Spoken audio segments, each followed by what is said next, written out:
Welcome back, ladies and gentlemen. I'm Marcus Aurelius, and this is Dominions 4. So, this is my 10th episode. That's amazing to me, 10 episodes. For those of you who have been here since the beginning, Ursula loves you, and you will have a place by her side in the afterlife. But for right now, I want to show you something that I haven't shown you up to this point, which is some of the functions, statistical functions that can help you manage your game. So first of all, if you push the F1 key, you have your nation overview, which shows you all your provinces, or even provinces just that your spies are in. And then you can tell the difference because the ones your spies are in have no data, but the ones that you own have data. Your income, unrest, resources, supplies, defense, supply usage from your troops. And then magic sites, which you can hover over and get information about.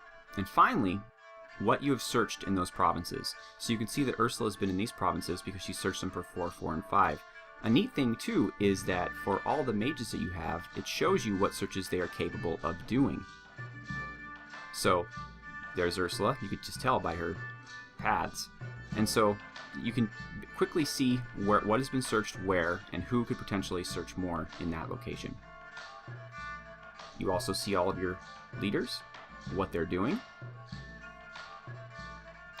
The next thing I want to show you is the statistics. Now remember, when I first set up this game, I picked score graphs. Well, they allow you to see how you're doing versus everyone else. Let's start with provinces. As you can see here, I am right here, and I am currently dead last of all the competitive nations in provinces. You can see that beneath me you have Tianchi and Agartha, but they're pretty much done for. Now you can see that the big guy here is Saramatia, followed by Arco, followed by Tirnaag.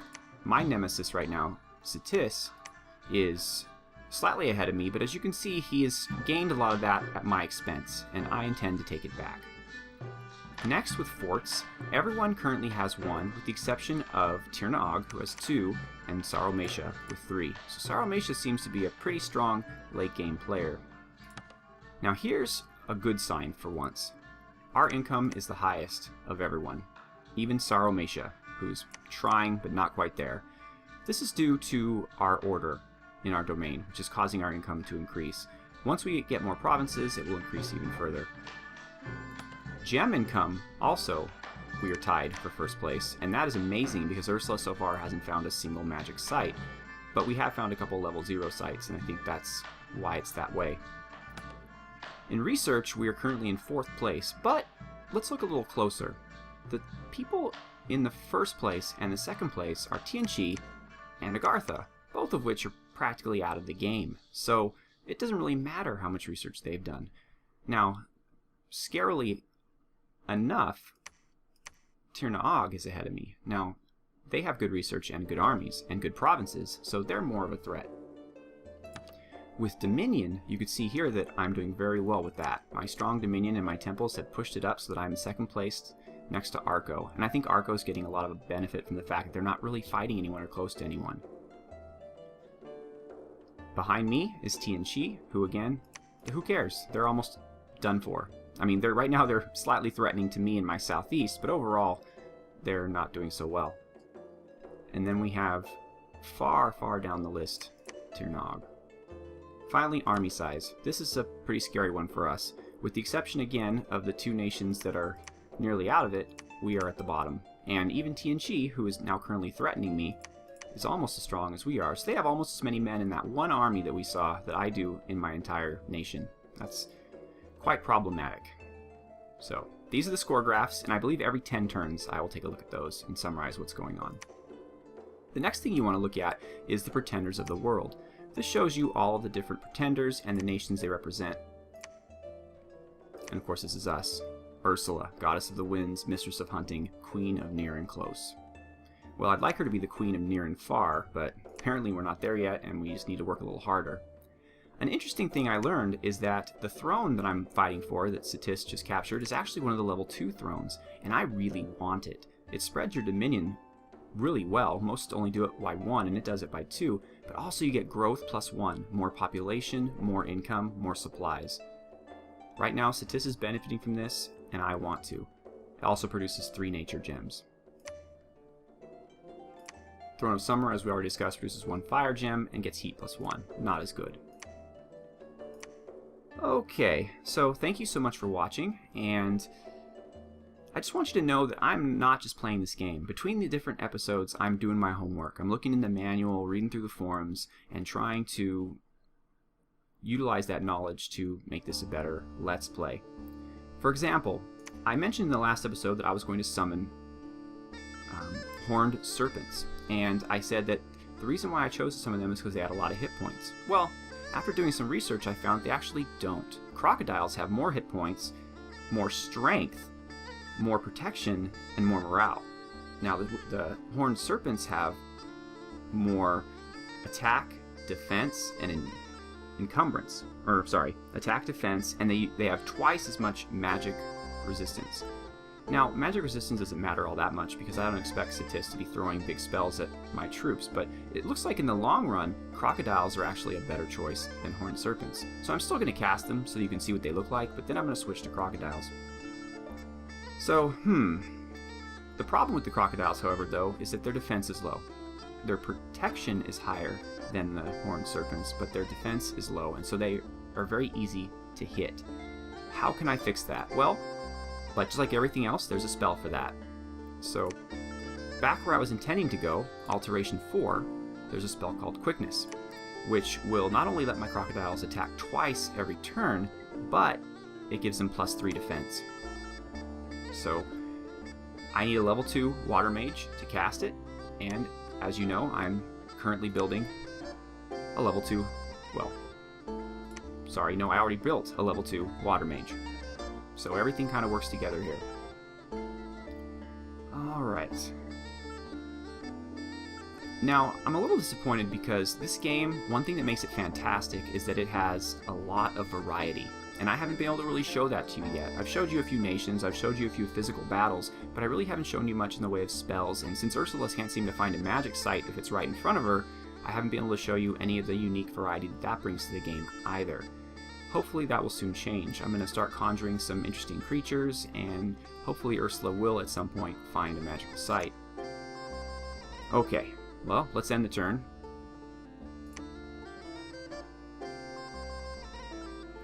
Okay, Ursula found a magic site. Oh my, look at that. She found sparkling fields. And there was a battle in Good Old Woods. Batman's being attacked again. Let's see how he holds up. Oh, we should win this, but I want to play it out because I just want to see what's going on. Okay, still militia. What are these guys? Serpent dancers. They are cultic dancers of the great temple of Satis. They intoxicate themselves with serpent venom and perform whirling ritual dances. Huh. Basically, they're a sacred troop, but they're not blessed. They have a magic damage attack, and it's blunt and piercing. And they're being led by... I don't know why he didn't bless them. That's very strange. But we won. We only lost 2 guys, and those were our archers, so who really cares about them?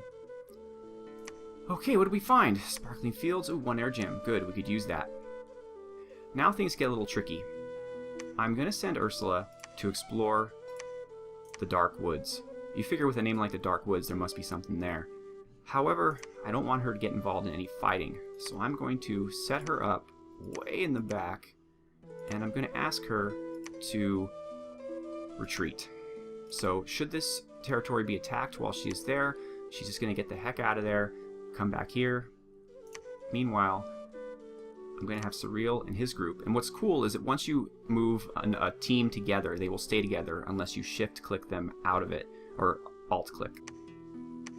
So that's good. You don't have to keep doing that. And I'm going to take back the land that he has taken from me. Batman's going to stay put. And as far as my spies, okay, well, no, I still haven't found their capital, so let's keep looking for that. He's going to stay there. Oh my gosh, what's all this? Co-Onis?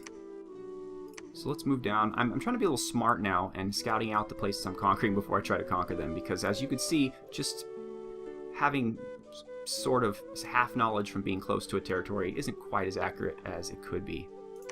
I have a spy hanging out here at this throne.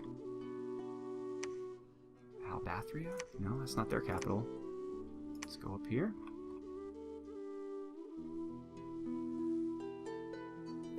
Alright, oh, and my fort is here. Has it really been that long? Thank goodness. Now we have more money, and we can buy more troops, although, as you can see, no mages, because we don't have a lab. I need to rectify that. But let's get some horn guys, and 200, oh, good. See how many resources this place has? Now I can finally compete.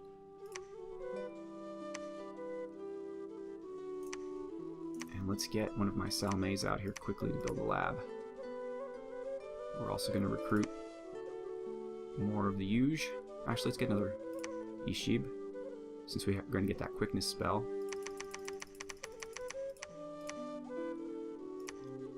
And that about does it for us. You can notice that my domain is growing, and now I'm fighting in my domain. Even Satis now is here, is inside my domain. Batman's not quite there yet. Hopefully in the next turn it'll spread to him, since I have the 4 temples now, and a prophet. You can see that the ocean, though I haven't conquered it, is well under my domain. It's still here in Saramatia's lands, and it's even gone down. Well, last turn it was down at this throne. Now it's been pushed back, but it's still here. It looks like Tianqi decided not to attack me and to do something else with their troops. That's good for me.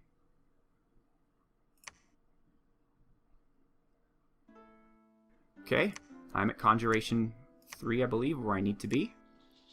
I am, so now I can summon Earth Power. So now, Evocation. I believe we're trying to get to 4. Okay, for the Blade Wind. Okay, here's where we attack Satis. Let's see how it went. Shouldn't be much. It didn't appear like there was anything there. No. Okay, we have it. And we also had a bad event in that same province. Taxes minus 100%. So no taxes from that province this turn. Living Mark, though, I got 6 nature gems. Didn't lose anyone. Good work. Good work, guys. Okay. So I have my... So this is the border. I'm going to raise the province defense up here. Probably a little higher than it should be, but... I just want to keep this province safe while I move up to this next one, which only has a little bit of enemy troops. Let's move him back up here. Ursula. Search. You get over here, and we are going to recruit. I guess I'll take this time without a castle to recruit some commanders. And you know what? Let's get some Guard just to guard the fort. 2, 3, 4, 5, 6, 7, 8, 9, 10. That should be enough for now.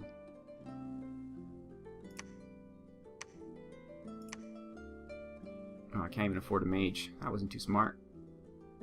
Well, commander's always worthwhile. And, oh, it looks like the Sarushes are only 1 at a time. They don't actually recruit together. That's too bad. But I do have one, finally. Oh, and you can see my horned serpents. It's an enormous, venomous serpent with thick scales. And it has some benefits. It's an animal. It's swamp survival, so that means it can move through swamps without penalty. It's forest survival, so same thing with forest. Cold-blooded. Doesn't like cold provinces. Well, it's good that my domain is hot.